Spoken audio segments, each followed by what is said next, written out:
Grad Student. And on the 5th episode, God said, "Let there be babies." On today's episode, we're going to be talking about what it's like to be pregnant, on leave, and in grad school after having a baby with two of my best friends, Stephanie Judge and Gaby Puleo.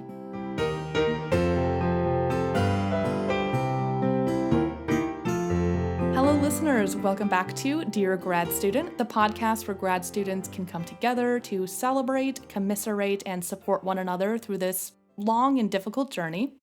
I'm Elana. I'm a fourth-year doctoral student and your host, and I am joined today by two superhumans. And by superhumans, I mean two students who became first-time moms while getting their PhD. So please welcome my very close friends, fifth-year clinical psychology doctoral student Gaby Puleo and fifth-year clinical psychology doctoral candidate and clinical intern Stephanie Judge. Welcome to the podcast. Hi, Elana. Thanks, Elana. So glad to be here. I'm so pumped for this. When I started this podcast, I feel like experiences like yours were the first that I thought of.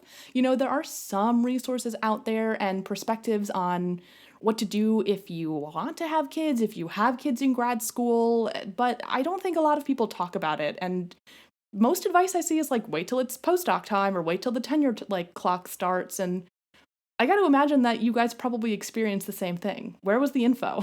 Well, I mean, it doesn't come with a manual, unfortunately. And it's a matter of, what stage of your life you're in and whether it just seems to be the right time and you're in a good place. But there's really no right time. That's really true. And it's one of those things that as I was looking it up, I noticed it's kind of just the same thing as doing it in real life, but with just some different parameters, right? We talk about women getting pregnant in a job or in a job market, and it's similar, but academia just seems to have a different flavor to it that I don't know if it's particularly good. Well, I like your point about just doing it as part of life. When I started grad school, I wasn't going to put my life on hold because I started grad school when I was a little bit older than I think most grad students start. And so for me, it was kind of always part of the plan. And whether it was going to be encouraged or discouraged or neither, I was going to make it work. But, to your point, I didn't really get overt advice about it either way. And I think that's probably just indicative of different attitudes in different fields, different programs, clinical psychology in general tends to be more supportive, but I definitely have met and heard from other grad students who have had experiences where women are still dissuaded from even getting married in grad school, which seems ridiculous in 2020, but that's how it is. No, definitely. And it's funny as you say that, I'm realizing when I met both of you, you were both like, oh yeah, I want to have kids in the next few years. It was one of those things that I knew about you after knowing your names. You were in that time of life that you were thinking about it. And especially Stephanie, because Stephanie's in my lab. I was like, are you pregnant yet? Every time you text me like, hey, I'd be like, she's going to tell me she's pregnant. And I was really, really hyped. Yeah, I was the only one? Is that what you weren't the only one. Okay.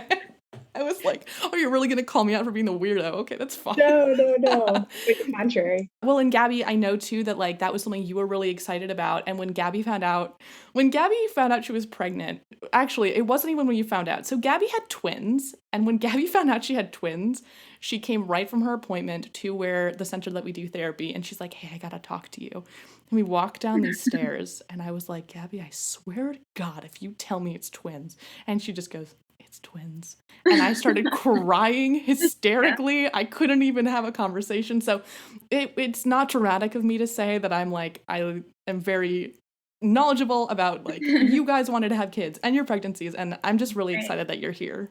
Yay. So thanks for joining me. Yeah. I want to start at the very beginning. There's that time period where you're pregnant, and then you have to tell your advisor. What was that like for you guys? How did you even communicate that? Were you scared? I think my experience might be possibly dramatically different than other students who have to tell their advisors because I was pregnant in my third year of the program. But to tell a long story the long way, in my first year of the program, I had failed a paper and I scheduled a meeting with my advisor because I had told her, quote unquote, I need to discuss something important with you. So I showed up for this meeting during my first year and told her I had failed the paper. And she was like, well, anything else going on? And I was like, no. And she was like, oh, are you sure there's nothing else you want to discuss? And I was like, all right, at this point, clearly you're expecting something. And she said to me, well, I was thinking maybe you were going to tell me you were pregnant. And I was like, whoa, definitely not pregnant right now in my first year of a PhD program. But then she went on to say, I just want to let you know that if there comes a time when that's the case, I'm fully supportive. A number of my students have had children in the program. It's definitely doable. It's definitely workable. And when the time comes, that'll be a good thing. And I remember being like completely floored in that moment of like, right, here's this big thing that has such a negative stigma, and she's going out of her way to tell me that it's good. Before you were even pregnant. Right, well before I was pregnant. And so when I did become pregnant, I was going into it with that, going into telling her with that conversation in my head.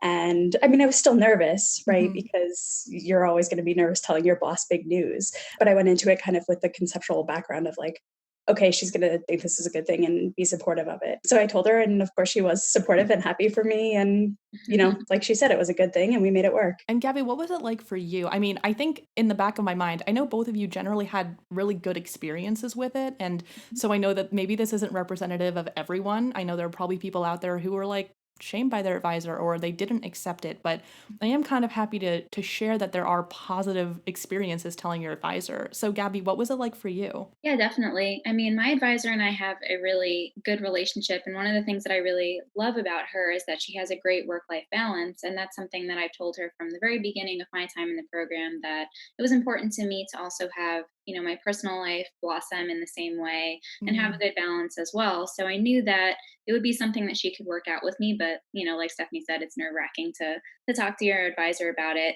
So I sent her a pretty formal email, since that's the way we function in our lab. And I just said, hi, if you have some time, I would like to sit down and talk to you about something personal for, 5 or 10 minutes. It's nothing, not a huge deal. Of course, it's a big deal. Of course. But she knows me very well. We have a great relationship. So she just walked right into where I was working and she was like, hey, so what's going on? Wait, are we having a baby? And I was like, oh, funny you should say that. Yeah, surprise. And she was like, wait, really? Oh my. So yeah, and it was really nerve wracking for me. But at that point, I was kind of in a weird time in my program too, fourth year, looking towards, I didn't have any classes, but quals were coming up, something I had to work on. We had papers that we were trying to get published and everything. So it was just a matter of like, I like to be proactive. And that was even before my first appointment with the doctor. So it was very early and we had a lot of time to prep. So it was a really good experience. I have to say, she was very receptive. And I like how different your experiences were, right? Like, you have different relationships with your advisors. Everyone does. Even within the same lab, people have different relationships. So I have to imagine this looks different for everyone. But, Steph, you did have sort of the sit down meeting, and then Gabby, you planned on it, but she was just like, okay, what's going on? You have to tell me. Yeah. Right. So it just sounds like for both of you, just being upfront and just diving right into the conversation, even though you're uncomfortable, would probably just be advice for anyone who maybe is walking into that kind of conversation in the next few months or whenever. Yeah, I think my number one thing, and this is maybe just me, I like to be proactive and think ahead, but don't wait too long to tell your advisor personally, because I think it gets harder to hide and it gets harder to work around and be like, hey, we don't have 9 months to plan. We really have 4 because I've been waiting a long time to tell you. That's a really good point, thinking about the fact that your plan for grad school may change. So you're both conscientious people and planners. And so I'm curious what it was like to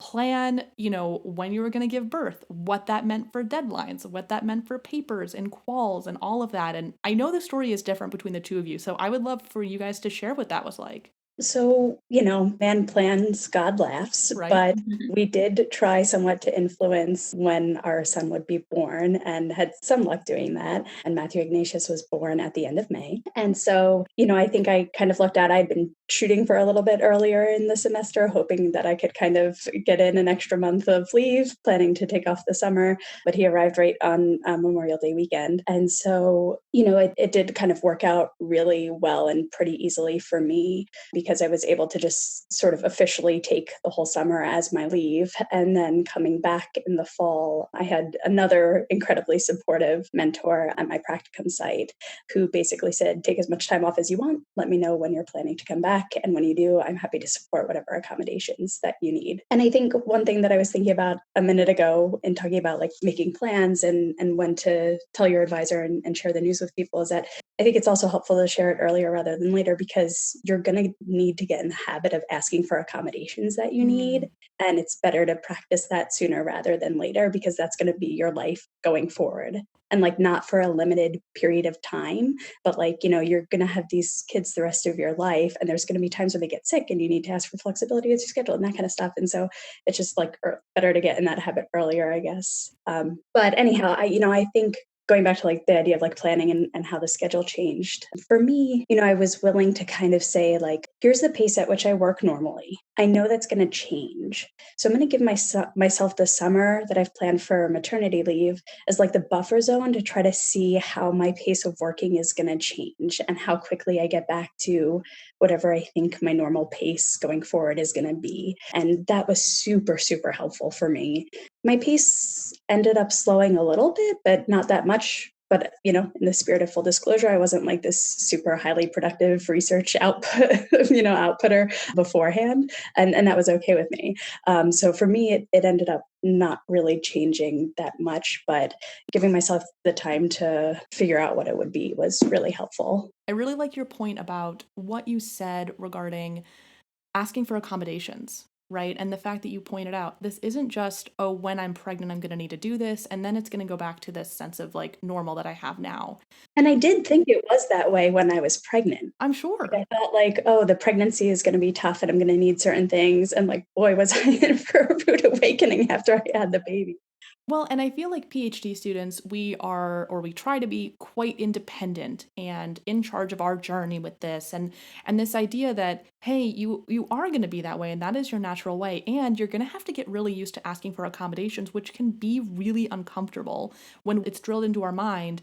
You're learning to do this on your own. You don't necessarily need support anymore as a third, fourth, fifth, etc. grad student. And part of that is like the growing pains of it and becoming more independent. So balancing this like, I'm becoming more independent and I'm going to need to be comfortable asking for XYZ going forward. You're right. That probably takes practice and some acceptance along the way. And so I think that's a really great point to bring up there. And so, Gaby, what was it like for you planning when, the girls were going to show up and what all of that was like? Yeah, I mean, of course, finding out that you're having twins throws a wrench in the mix because you have to plan for more monitoring with your doctors, more appointments, more frequent visits. And of course, that takes some, a little bit of time and also flexibility with your schedule from the get go. So, as far as just planning ahead, my twins are identical. So they tend to have a little bit more of a complicated high risk pregnancy, and you deliver much earlier than if you were to have a single baby or fraternal twins. So we had to plan for, I didn't get 40 weeks. I would get 37 at the max. And I had to plan on having a C-section. So there's recovery time and all of that. And then my girls decided that they wanted to come early. So, we made it to 35 weeks with the girls, and I had a whole day planned of work, and I had to just go into my routine scan, and they were like, hey, the babies are coming today, we can't keep them in anymore. So you have to be prepared for, babies come when they're ready to come, and it's not all going to be a perfect timeline where you say on this day I'm going to stop working. So yeah, I mean, it was difficult for me also towards the end of pregnancy, just because of, you're carrying two babies and your body's not made for that. So Yeah, there were and a lot of, how tall are you, Gaby? oh, I'm 5'1". 5'1", carrying twins. And Yeah. Steph, you're also quite short. Am I remembering that right? Yes, but I only had one. That's true. That's true. Yeah, I know that like the physical demands I have to imagine in some way just make everything that you're doing a little bit more difficult. Not that it stops you. I know both of you really Gaby literally did not stop. She was she was in the so I was the last one to find out that day because Gaby was in the doctor's office and had to call Stephanie to have a couple of things rescheduled. And then the person who ended up helping out with that rescheduling was the second person. And then that night I was like, guys, Gabby's in labor, and everyone was like, mm-hmm. Yeah. And I was like, oh, okay. But I remember that like you were basically like, oh, I'm so sorry that I have to miss this thing that I committed to, and everyone was like, Gaby, you're having children right now. It's Yeah. like, so I feel like this is just part of the nature of grad students to really push through it and keep going, and like that is really useful, but also like your body's taking kind of a beating, your mental capacity is like foggier than you probably want it to be. So you're experiencing really like intense confounding factors day to day at that point. Yeah, definitely. So, I think that that's important to plan for also and give yourself a little bit of slack because, I wanted to work until the bitter end, but it just didn't happen. I mean, I would actually disagree. I would say you did work until the bitter end, and except that the end came early, and then you were like, "Oh, I'm so Oh, sorry I man. had to miss this." I was like, "Are you Yeah, kidding me?" that is true. That did happen. Thinking about what you were saying earlier, Gabby, like at some point it's going to be difficult to like hide the fact that you're pregnant, right? We all know this reality. With anyone who's pregnant, at some level, there is some level of discrimination, whether it be you didn't get pregnant soon enough. When are you giving birth? Oh, it's going to be so hot. Oh, you're still going to work. Oh, you're not taking this leave off. Are you going to breastfeed, right? So all these questions start coming up, even if you're not working, right, with your family.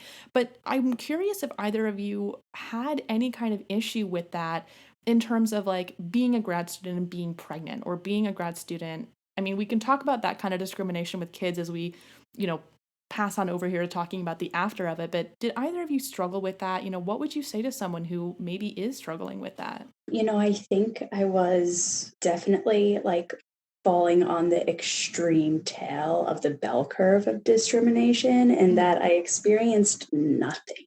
That's good. Yeah, but I was kind of looking out for it, and there's not really like a single thing that I can remember that made me feel awkward or uncomfortable, or like no one tried to like touch my belly without asking, and like all those kinds of things that pregnant women talk about. So I feel very fortunate to have had that experience for myself. But I did kind of think about like how will I react when this happened, because again, I was kind of anticipating a certain amount of it.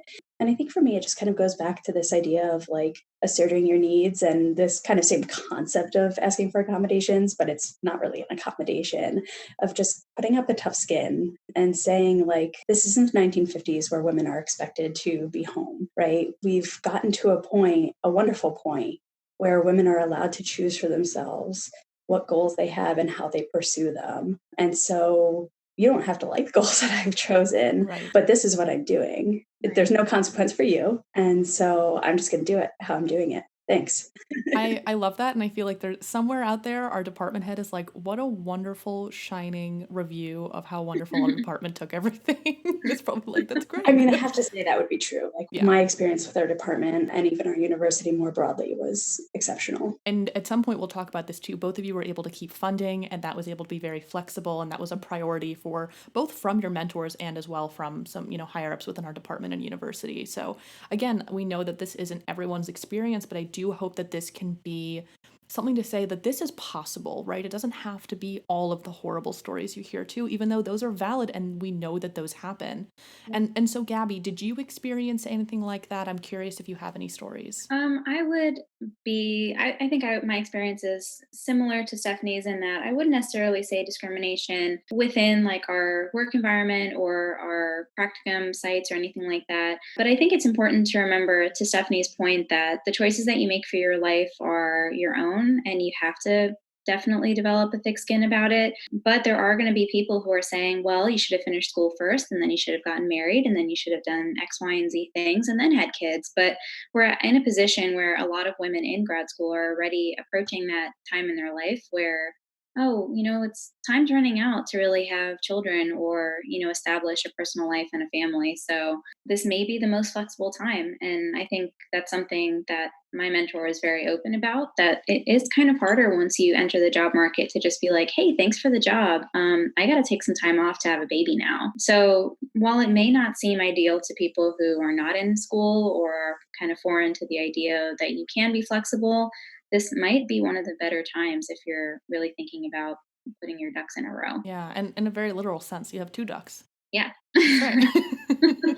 And they're adorable. I'm also just obsessed with both of your children, but you already know that. We can't spend an hour talking about me raving about your children. So, it makes me happy as both of your friends and just as a person to hear that you didn't experience this really overtly and that it wasn't a huge factor in your pregnancy. But I do hear from both of you that you had this concern of like a loss in productivity about like, what is this going to mean about, like you said, Stephanie, you gave yourself the summer. And, Gabby, I've heard you say a little bit like you were in the middle of fourth year. It's a busy time. So I'm curious, what was your experience with loss of productivity and how did you, get past that? Or what are your strategies now for keeping it up now that you do have children? Well, I would say that, I knew that I was going to need more time and I was going to need to get a clear head, especially with two babies, pretty much by myself. My family lives far away. So, limited capacity for help. So I did decide that I would put a lot of my grad school activities on pause and I planned ahead where I would, end doing therapy sessions with my ongoing clients and explain to them like, hey, here's the situation, so we got 6 weeks to go. And that's kind of the plan. So I think for me, I was very productive up until the point that I had my girls. And then I basically took time off entirely. And my mentor was on board with that because we had a plan where, let's discuss this in May. My girls were born right before Valentine's Day. So that gave me a couple months to get my head nice and clear. I did do some work on the side. Like I did continue my funding, like you said. I had a TA position that was fortunately from home already. So that was nice. And I was able to use nap time and, whenever I did have some help around the house to get that work done. But by and large, I was not productive. And it was Yeah. tough to get back on that wagon of like, hey, we have writing to do. We have actual real life stuff. So yeah, it's definitely a time where you play catch up and it's not easy. It sounds like you had a lot of acceptance of the fact that like, hey, things were going to change. And again, back to this point that like really until the moment you were giving birth, you were like really, really productive and working. And, your experiences were different because Stephanie, you were a week late. So you also got to this point of like, all right, I've taken the time off. Can this happen now? Like, I'm ready. What was productivity changes like for you? I mean, you talked a little bit about it, but you have had a child now for over a year. So how has it changed over time? So I do just want to say I'm glad that you mentioned about my being late because I was thinking of this when we were talking about like the baby's arrivals earlier. I didn't particularly like being pregnant. So I just want to say a little aside too for anyone who's listening to this who is pregnant or may become pregnant, it's totally okay to not like being pregnant. I hated it. I will gladly do it again for the sake of my future children because I love my first kid so much. I would deal with double the pregnancy I didn't like just for it. But I didn't like being pregnant. So when I got to the end, I was like, oh dear God, please. I want to go into labor this second, please. And I felt that way for like at least 3 weeks before my due date. And then I went another week past my due date. And so I had I feel so silly saying this, but I had banked on the idea that I was going to like go into labor early or at least deliver by my due date. And so I kind of got myself into a position where I like accidentally ran out of things to do because I had like planned to stop working. Not to mention that like half the people at our practicum site had like put bets on when you would deliver and everyone guessed beforehand. I feel like we got your hopes up. We'd be like, oh yeah, oh Stephanie's definitely gonna And deliver early. I didn't allow people to bet after the due date because I was like, No. no, not happening. Yeah. I think like for me, I had like a decline in productivity even before the baby was born, Yeah. which is fine. Of course, I mean, it's like a week or two, right? No great loss. But for me, the big thing after he was born, I don't really know enough about the science of like the brain chemistry and the hormones and how you change.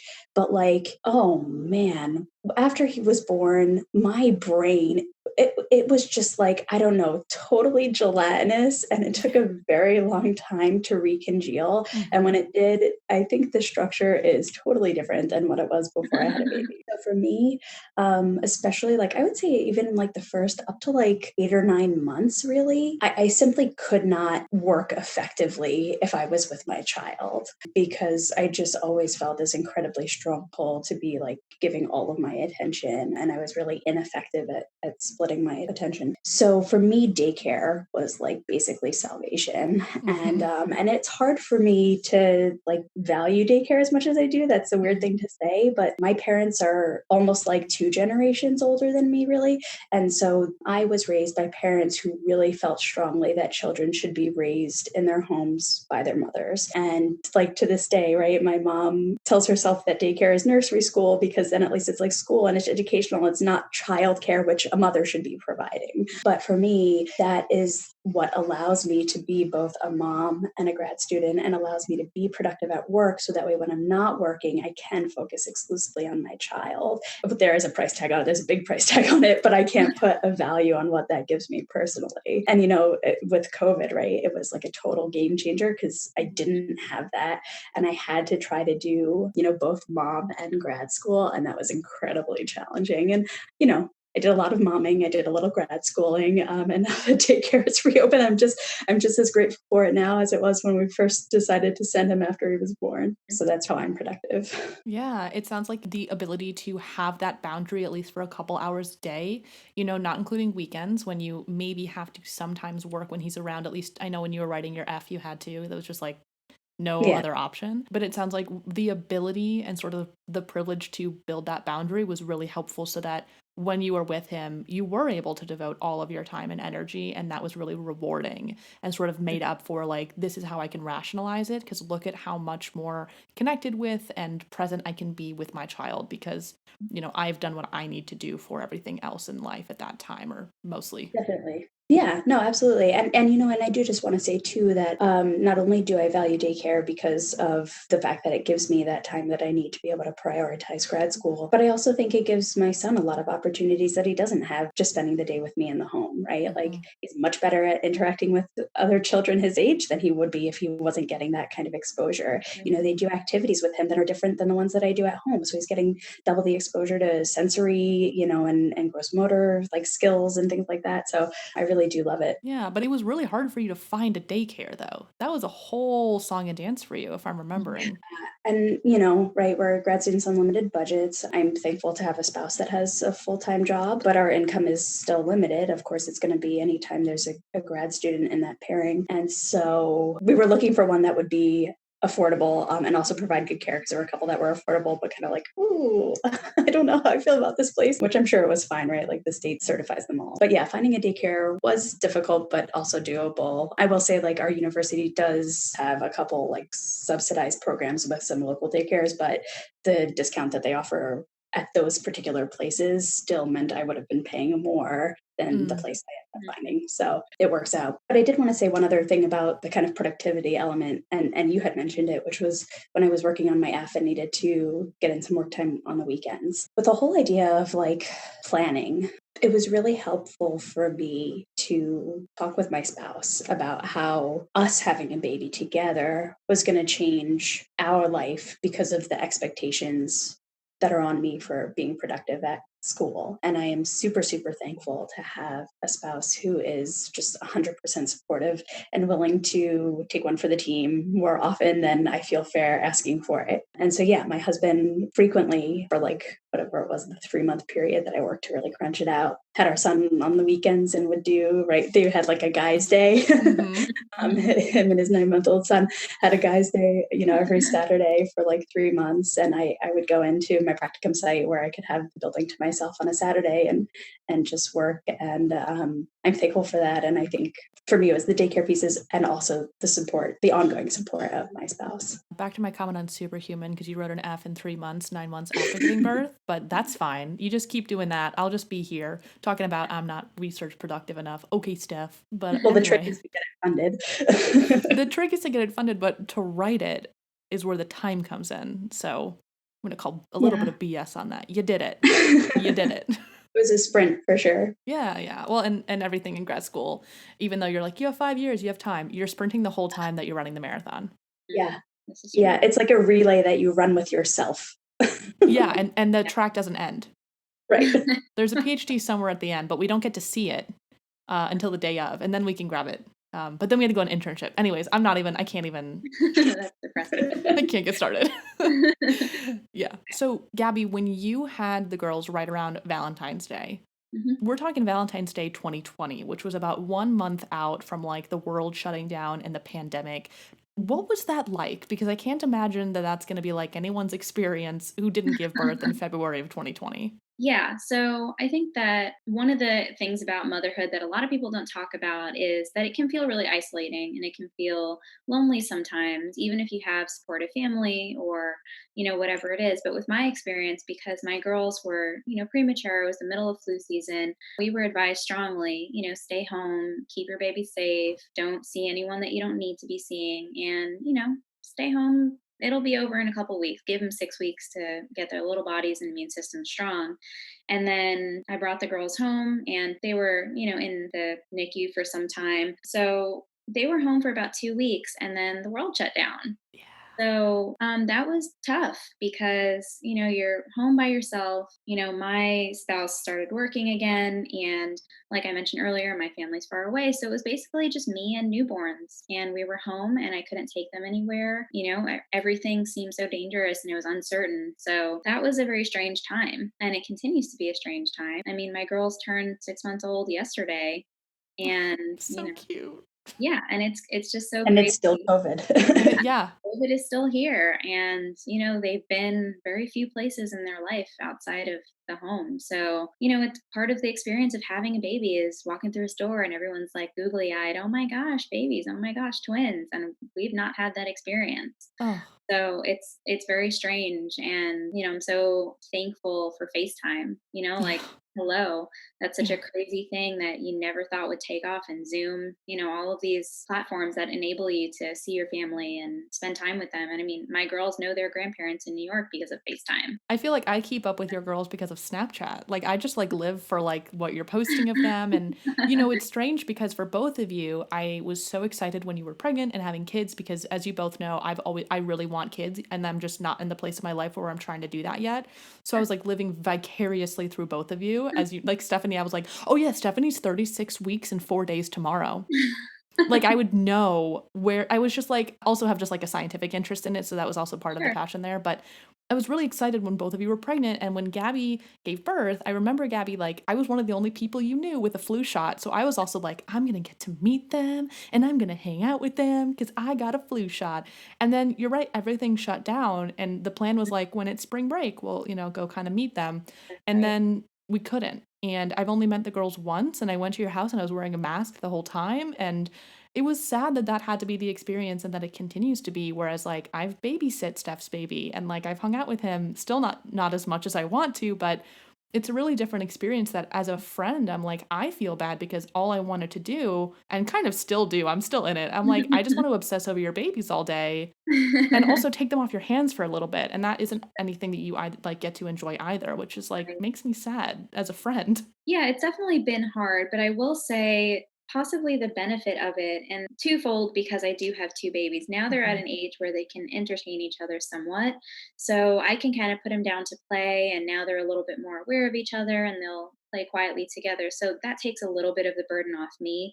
But, being alone with them effectively for 6 months now, I've learned how to be productive and how to use my time effectively while still taking care of them and attending to their needs twice over. In a way, and this seems strange to say, but, this whole pandemic situation has been kind of a blessing for me as a mom, being able to stay home and dedicate, 90% of my time to my girls. And, they fortunately don't seem to have any delays from being early or anything like that because I can invest so much time spending with them and bonding with them. And, that has really been a great experience. But I just want to get out of the house, guys. Yeah.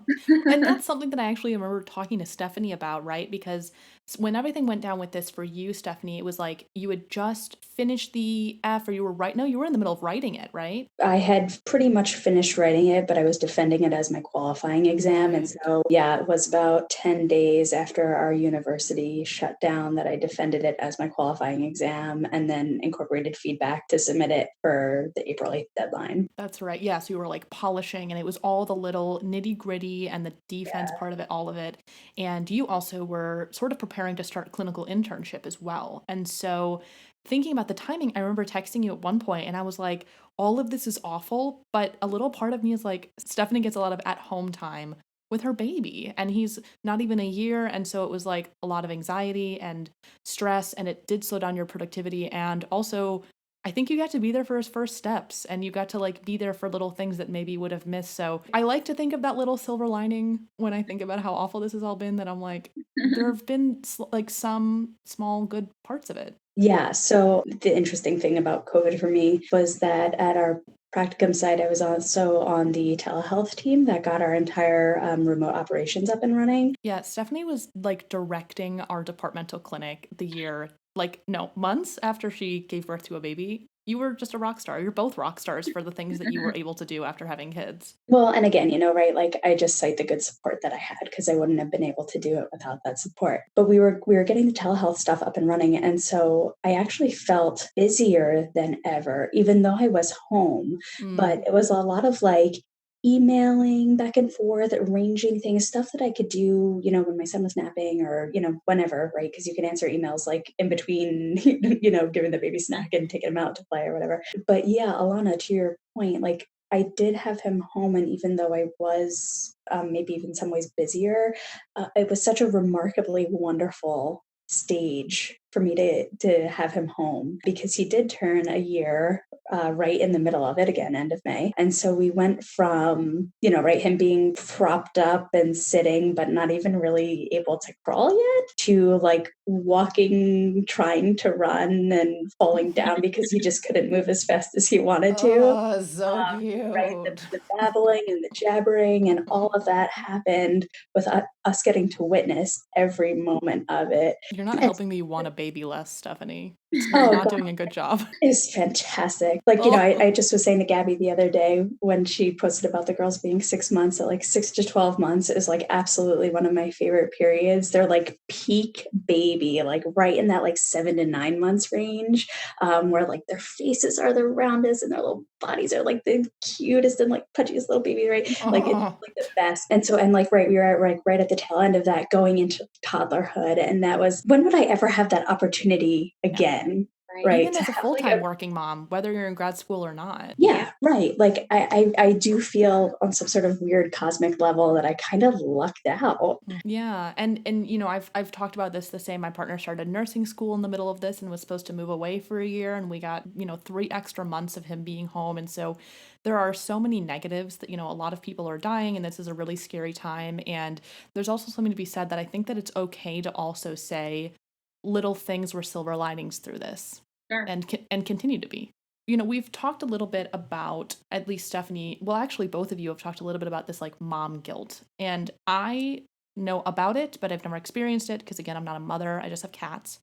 And I'm curious what that is like with the responsibilities of grad school. You've both talked about it a little bit. Well, I can definitely talk about that, I guess, in a sort of a roundabout way, because I have been home with my girls and it has been so wonderful. But I will say that, they are so little. And it's like Stephanie said, it's such a wonderful, like delicious time. And they're so happy and sweet and they smile back at you and they talk. And, you don't want to miss any of that. But then the other part of your identity is like, I'm still in grad school. Like, I still have X number of months and years to go. So, there's stuff I have to do.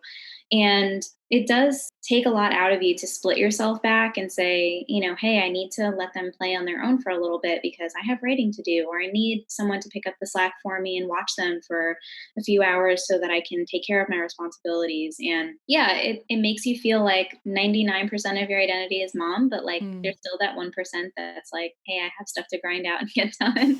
So I don't know that I can identify with mom guilt maybe the same as a mom who's forced to, leave her kids at a daycare all day because of a job she can't lose or something like that. But, I can definitely attest to the fact that like I don't want to miss out on time with my girls. So it can be hard to get back into that mindset of like, all right, I have work to do now, and any mom will say, oh, I would love a day out of the house and just get stuff done and go to Target and get coffee. But, I miss them when I'm not with them. So I don't really want that time.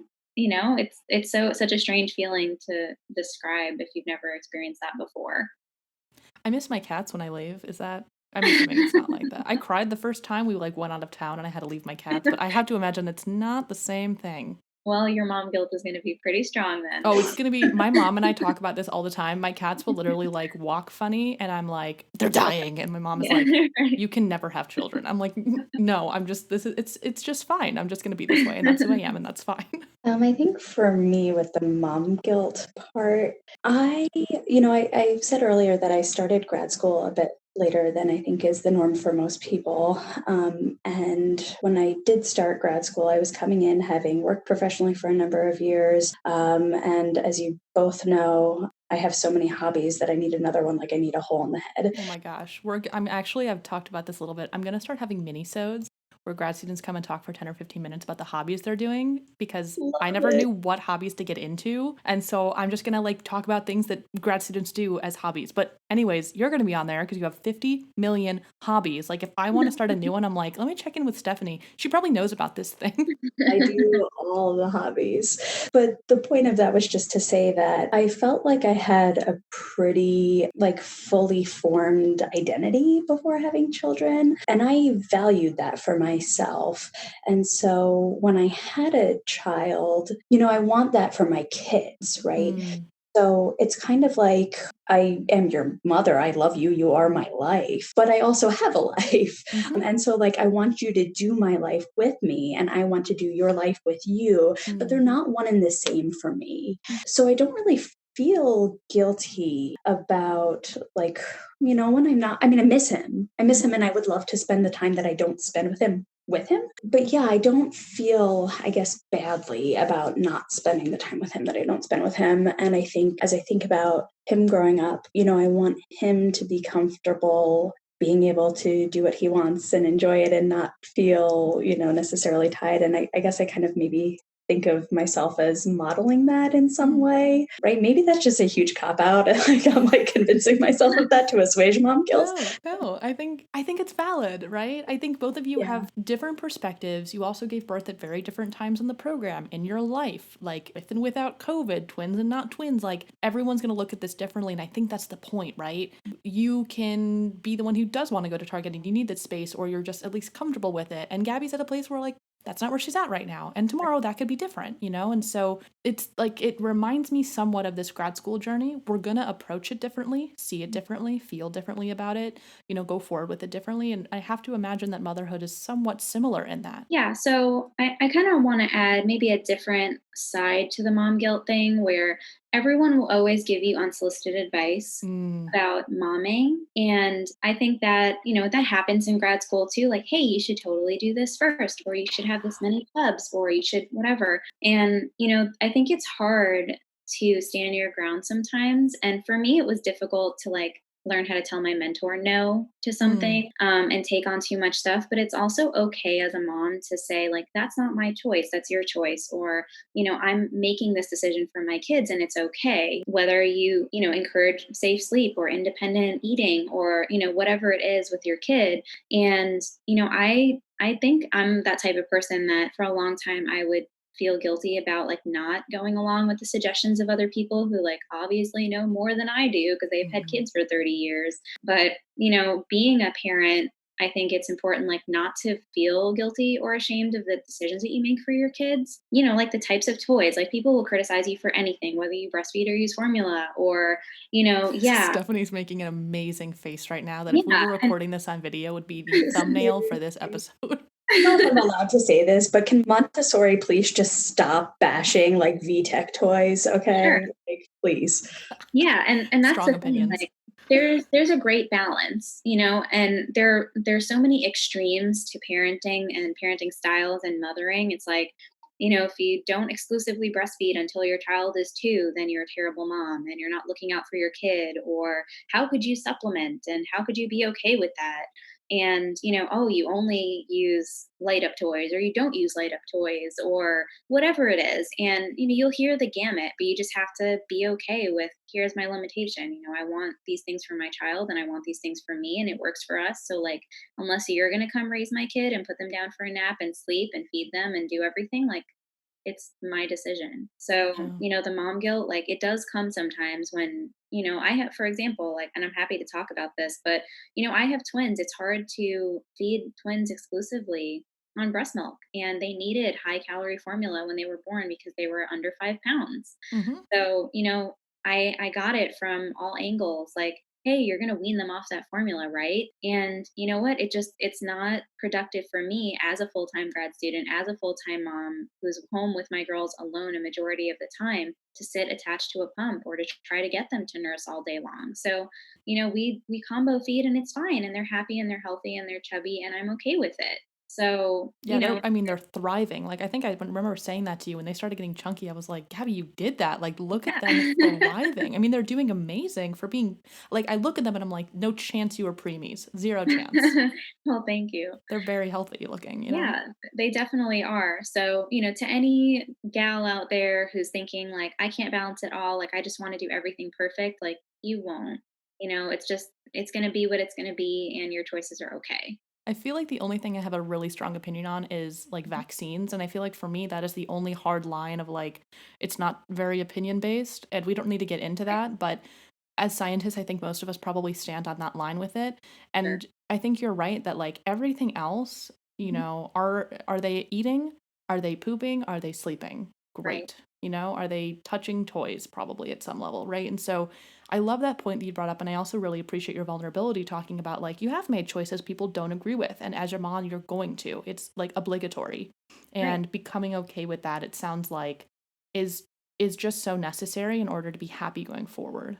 Yeah, I mean, you sacrifice your life for your kid. I mean, it just is what it is. So at some point, you have to realize like this is what works for us, and my kids are happy and healthy. And, unless you're going to do it for me, thanks for your opinion, but like I don't have to do what you think is right for my kid. One thing that I always think about with like this kind of question is like, to anyone who like gives you crap for any of the decisions you make, it's like, have you ever thought about how long babies have been thriving and Hmm. the circumstances under which they have been thriving for Right. all of human history?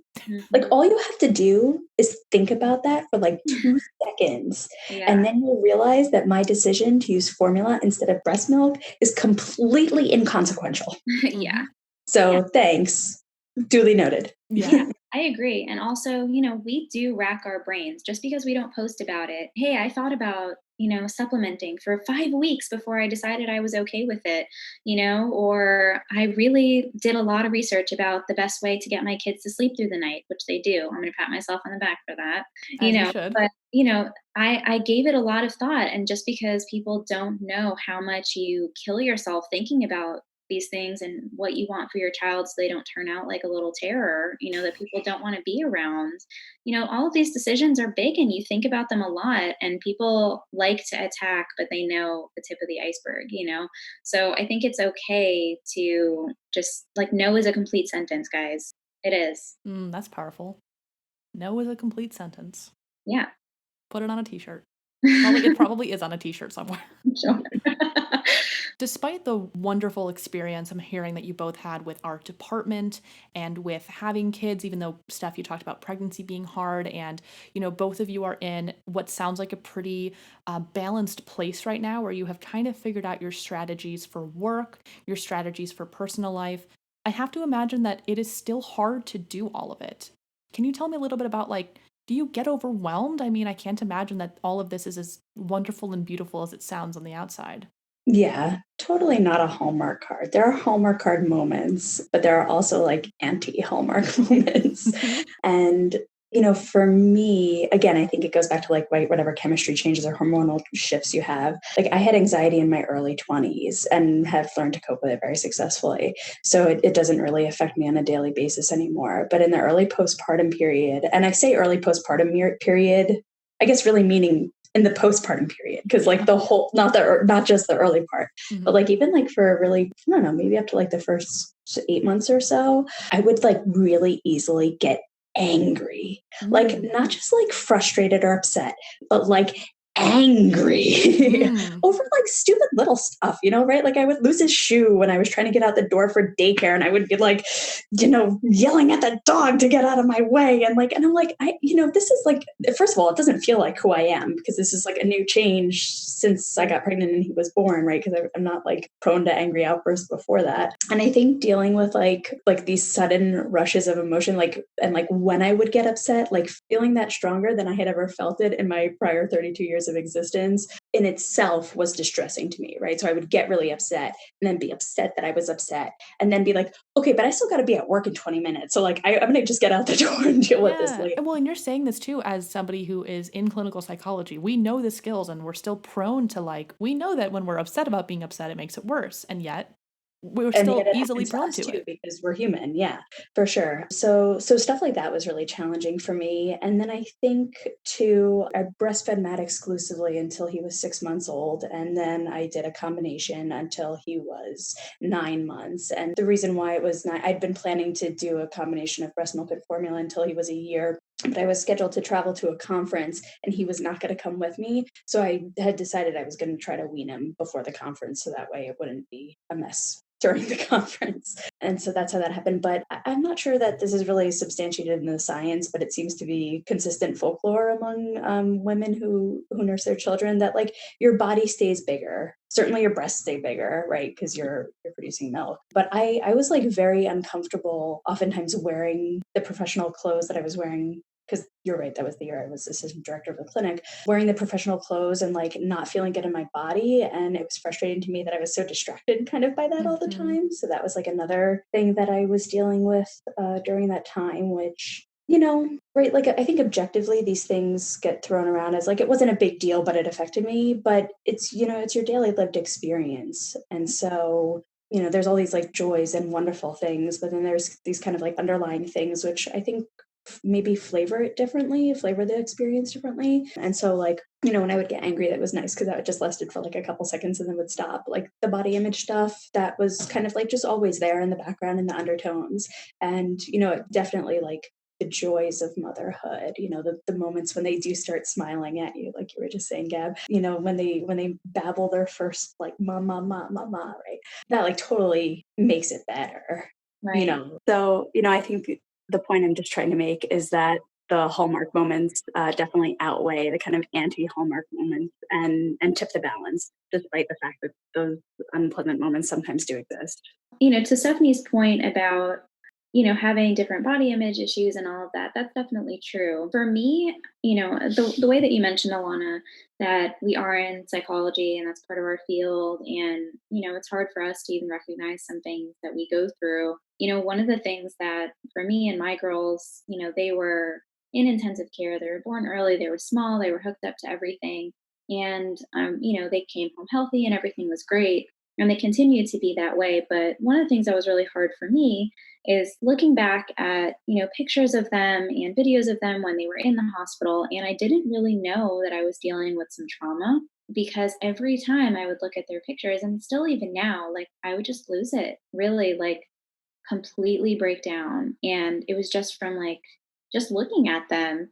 And I didn't recognize that in myself that, oh, maybe I would just give myself some time. But I found that even now I struggle a lot with that. And, recognizing that, like, hey, you have a little bit of like some NICU trauma, like that's a real Mhm. thing. Oh, it's hard.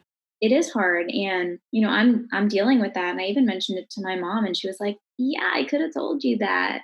So, you lose a little bit of your own awareness of what you're going through and what the experience is like. And it doesn't always start out so wonderful. But there are also times when, I plan a whole day of being productive because the day before, the girls were great. We had a wonderful, easy day and they were happy and easy to pacify. But then the next day, it's like horrible. They won't nap or they're just crabby and cranky and they're teething now. And everything is tough. So, I've had a couple days where they've just both not taken it easy on me.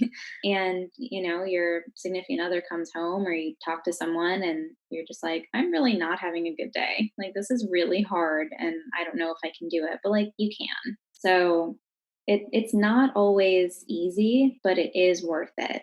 I was gonna say that was my last question for both of you.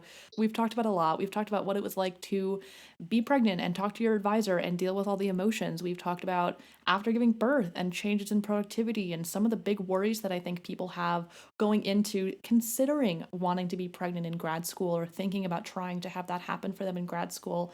And so that was my big question, for both of you, was it worth it in the end? Yeah, I mean, there's nothing in your life that will give you like the happiness of being a mother or a parent, and seeing your children. Like, it is the most amazing job and the most amazing role that you'll ever have. So I wouldn't go back and undo it or redo it differently. You're given what you can handle. So it's amazing. Yeah, I completely agree with Gabby. I think It's hard for people who don't have children to understand truly the impact that it has on your life in terms of like fulfillment and joy, because there really just is nothing else like it. If you think, right, like everyone's very well aware of how much work parenting is. It's like basically all day, every minute of the day, lots of times overnight for most of the night, right? And so if you think about, like, I guess like the best way I could kind of liken it to is like if you think about the minutes and hours worth of work, like what else in life would make that worth it? And yet not only does it make it worth it, but it's like joy upon joy on top of that. Right. Like the tough moments are tough, but like that low doesn't even compare to how high the high is Right. when you're just like totally in love with your child. I totally agree. And like, I don't remember what the newborn time was like because I think it was so hard and so difficult that you kind of forget it because of how great it gets. Like, yeah, it was hard, but like I did that thing. I did it.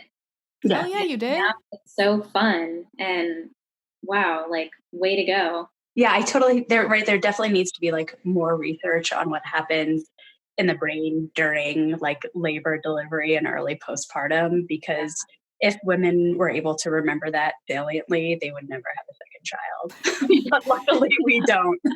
So Yeah, my mom like jokes about that like I guess when she was like in labor with me. I mean, I'm sure how many women, a million women do this where they're like, I'm never having another child. You couldn't pay me enough. And then they see their baby and they're like, I'm going to have Oh my 50 God. more. I will have it every day. I'll have a baby, right? Where it's just like, it's worth it. Yeah.